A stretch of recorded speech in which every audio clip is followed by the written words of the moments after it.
दुकान झूठ बोलकर, चली है किसकी उम्र भर दुकान तोड़कर।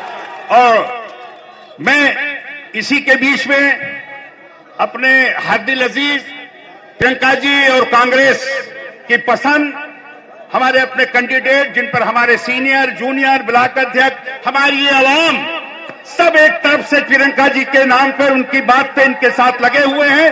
मैं चाहता हूं कि हमारे प्रत्याशी श्री विजय पासी जी आवें और अपनी जनता से रूबरू हों।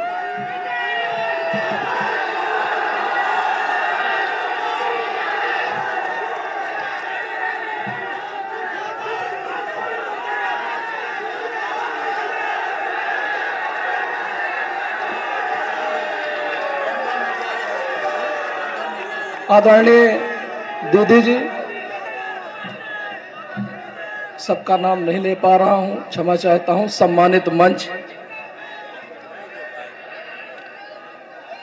आज मैं आपके बीच में एक सच्चाई बताना चाहता हूं। आदरणीय दीदी जी के द्वारा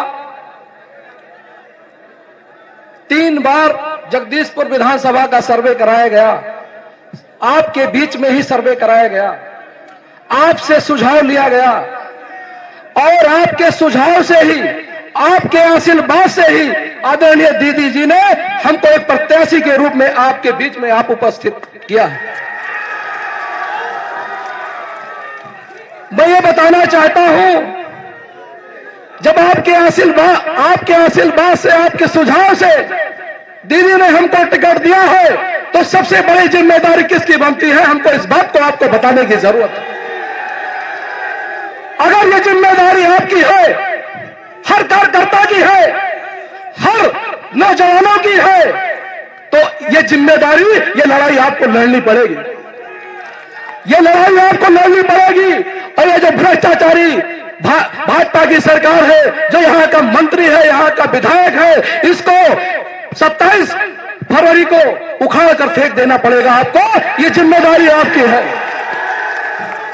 मैं इस बात को कहने से नहीं हिचक रहा हूं कि संघर्ष का दूसरा नाम है विजय पासी। इस बात को आप लोगों ने देखा होगा, जिस तरीके से चाहे जो भी मामला रहा हो, चाहे थाने का मामला रहा हो, चाहे तहसील का मामला रहा हो, चाहे जनमानस का मामला रहा हो, मैंने आपके बीच में संघर्ष किया है, कंधे से कंधा मिलाकर संघर्ष किया है। इस बात को मैं आपको कहना चाहता हूं। मैं आपसे प्रणाम करता हूं, ज्यादा मैं भाषण नहीं दूंगा। ये आप लड़ाई आपकी है, ये लड़ाई आपको लड़ना है। इसी साथ मैं अपनी बात विराम देता हूं। जय हिंद, जय भारत। आदावत भैया, हम बोलते बोलते नहीं, आज दिल चाह गया। आप देखते हैं हमारे हिंदुस्तान के प्रधानमंत्री और बीजेपी के जितने भी लीडरान हैं, चाहे जो भी हो, 3 नाम वो पूरी दुनिया में फैला चुके हैं। 3 नाम है मुख्तार अंसारी, दूसरा नाम है अतीक, तीसरा नाम है मोहम्मद अहमद खान। हमारे प्रधानमंत्री से लेके और उनके पास कोई नाम ही नहीं आता है। जी बहुत अच्छे। आपकी दुको इस क्षेत्र के लोगों की दुआओं के साथ प्रियंका जी को बुलाना चाहता हूं कि जमी भी नाश करे, जमी भी, गुर्जर साहब आप भी सुन लें प्लीज, जमी भी नाश करे, आसमां भी नाश करे, जमी भी नाश करे, आसमां भी नाश करे, और तुम्हारे नाम का चर्चा रहे जमाने में, तुम्हारे नाम का चर्चा रहे जमाने में, दुआ है उम्र तुम्हारी खुदा दराज करे। इन्हीं अल्फाज के साथ मैं अपने बेटी, इस अमेठी की आन बान शान श्रीमती प्रियंका गांधी को आपके सामने दावते सुखन दे रहा हूं। को मैं आपको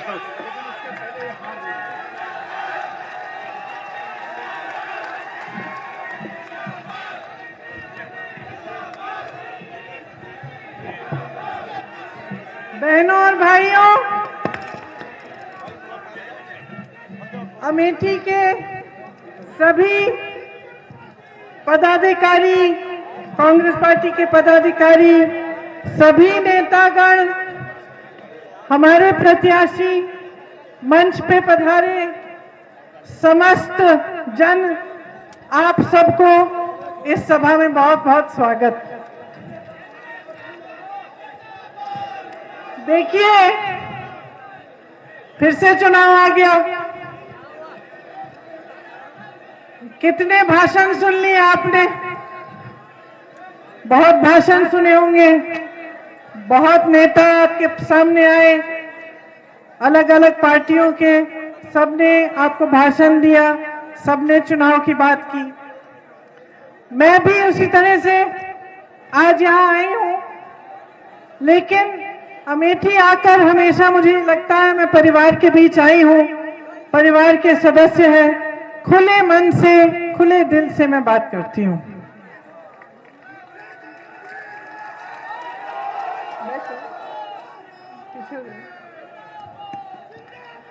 देखिए, आज उत्तर प्रदेश में परिस्थितियां क्या है। उत्तर प्रदेश इस देश का सबसे बड़ा प्रदेश है।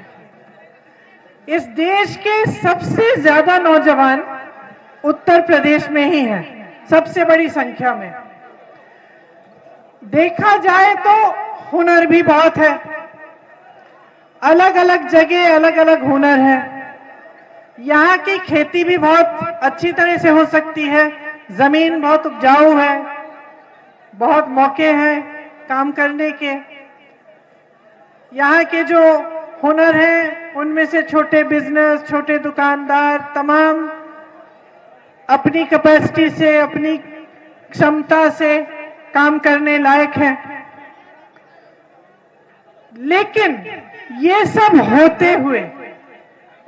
होते हुए कि यहाँ हुनर है, यहाँ सबसे बड़ी संख्या में नौजवान हैं, यहाँ खेती भी अच्छी हो सकती है, यहाँ पे पढ़े लिखे नौजवान भी हैं, सब होते हुए आज की परिस्थितियों को देखकर बहुत दुख होता है। आप रोजगार की बात लीजिए, यहाँ पे कितने नौजवान हैं, हाथ उठाइए।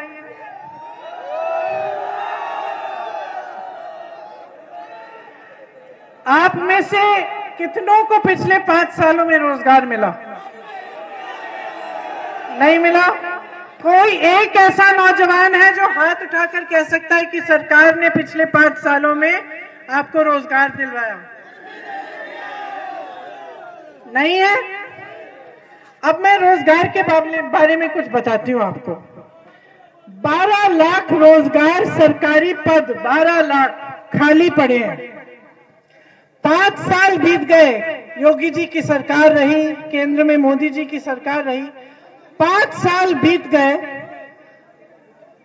खुद कहते हैं कि 4 लाख रोजगार की उन्होंने एप्लीकेशन खोले हैं और 4 लाख से कम ही रोजगार दिलवाए हैं। ठीक है, जब पिछला चुनाव था तो कहते थे 70 लाख रोजगार दिलवाएंगे। सच्चाई यह है कि 12 लाख पद खाली है, उनमें से मात्र 4 लाख की एप्लीकेशन भी खोले गए हैं और बाकी सारे खाली के खाली पड़े हैं। मैं पूछना चाहती हूं, क्या उत्तर प्रदेश में आपको 12 लाख बेरोजगार नौजवान नहीं मिले? मुझे तो हर मीटिंग में मिलते हैं, इस मीटिंग में हजारों होंगे। तो उन्होंने रोजगार नहीं बनाए। अच्छा ठीक है, सरकारी पद नहीं भरे, रोजगार बनाने के और माध्यम होते हैं, जैसे BHEL जैसी बड़ी बड़ी संस्थाएं, HAL, NTPC जो अमेठी रायबरेली दोनों में लगवाई थी कांग्रेस पार्टी ने, इनका क्या कर रहे हैं? कुछ को बेच डाले, कुछ बेचने की योजना कर रहे हैं। रेलवेज, BHEL, NTPC नाम लीजिए, बेचने की योजना हो रही है या तो बिक गए। किसको बेचे? अपने बड़े बड़े उद्योगपति मित्रों को। तो ये जो दूसरा रोजगार पाने का साधन था, इसको भी खत्म कर दिया। अब तीसरी कहां से रोजगार बनती है? तीसरी जगह जो छोटे दुकानदार हैं, छोटे बिजनेस वाले हैं, जो यहाँ जगदीशपुर में तमाम हैं, छोटे छोटे मैन्युफैक्चरिंग के यूनिट, कुछ छोटा अपना बिजनेस शुरू कर लिया, इससे बहुत रोजगार बनता है। इनको भी आपने खत्म कर डाला, नोटबंदी की, GST थोप दी, उसके बाद कोरोना में लॉकडाउन अचानक कर दिया। बेचारे छोटे दुकानदार, छोटे बिजनेस वाले बिजली के बिल भरते रहे, कर्ज में डूब गए, कोई राहत नहीं आई सरकार से। तो जो 3 जगह थे जहां से रोजगार मिल सकते थे, सरकारी पद जो खाली है, जो बड़ी बड़ी संस्थाएं थी और जो छोटे दुकानदार, छोटे मैन्युफैक्चरिंग के यूनिट हैं, उनको तकरीबन आपने सारों को खत्म कर डाला।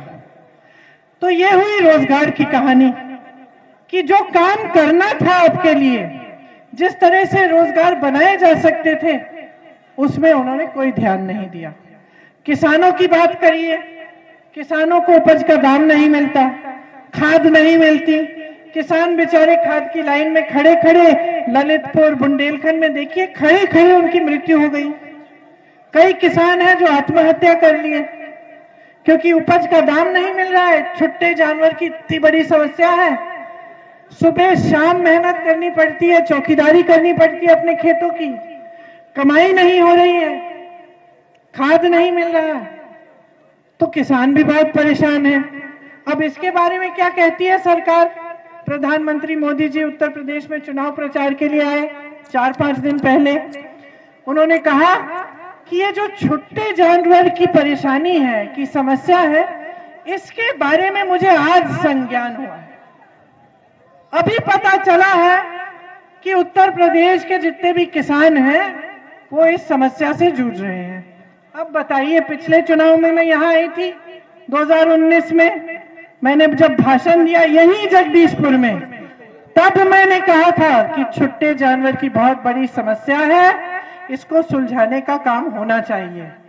कांग्रेस के हर नेता ने कहा। 3 सालों में मैंने मुख्यमंत्री जी को चिट्ठियां भी लिखी कि देखिए बहुत बड़ी समस्या है, इसका कुछ करिए, किसान जूझ रहा है। अब कह रहे कि हमें मालूम ही नहीं था। आप मुख्यमंत्री आपका, सरकार आपकी, केंद्र में सरकार आपकी, वहां अमेरिका में डोनाल्ड ट्रंप जी खांसते हैं, आपको पता चल जाता है, आप चिट्ठी लिख लेते हैं उनको। यहाँ किसान मर रहा है, जूझ रहा है परेशानियों से। किसान 27 से 30 रुपए प्रतिदिन कमा नहीं पा रहा है। आपके बड़े बड़े उद्योगपति मित्र, जिनको आप पूरे देश की संपत्ति सौंप रहे हैं, 1000 करोड़ रुपए एक दिन में कमाते हैं, 1000 करोड़ रुपए एक दिन में, और आप कह रहे हैं कि आपको किसान की परेशानियां नहीं मालूम। तो ये रही किसान की कहानी। अब आप चलिए महंगाई पर। महंगाई हद से ज्यादा बढ़ गई है मेरी बहनें। यहाँ कितने का आता है कड़वा तेल? यहाँ 220, परसों में कहीं और थी, वहां 240 हो गया। एक दिहाड़ी कितनी है? एक दिहाड़ी से एक भी बोतल नहीं मिल रही है, मुश्किल से एक बोतल मिल जाती है। पेट्रोल डीजल के दाम किस हद तक बढ़ गए हैं, बिजली की बिल कितनी बड़ी बड़ी आती है। तो महंगाई से मार रहे हो आप जनता को। आजकल मैंने अखबार में पढ़ा कि चुनाव के बाद गैस सिलेंडर के दाम और बढ़ जाएंगे, और सरकार क्या कहती है? कहती है हमने आपको एक मुफ्त गैस सिलेंडर दिया है। देखिए, सरकार कहती है देखिए, कोरोना के समय से आपको एक बोरा राशन मिलता है, आप खाता खोल दीजिए, आपको थोड़े बहुत पैसे मिलते हैं। अब मैं पूछना चाहती हूं, क्योंकि एक नौजवान, एक यूपी के नौजवान ने मुझसे पूछा, हम बातें कर रहे थे, उसने भर्ती की परीक्षा दी थी, परीक्षा में पास भी हो गया था, नियुक्ति नहीं हुई, फिर परीक्षा रद्द हो गई किसी बहाने, बहुत दुखी था, परेशान था। तो मैंने पूछा कि भाई सरकार क्या करती है? तो उसने कहा कि सरकार एक बोरा राशन तो दिलवा देती है, थोड़े बहुत पैसे भेज देती है हर 2-3 महीने।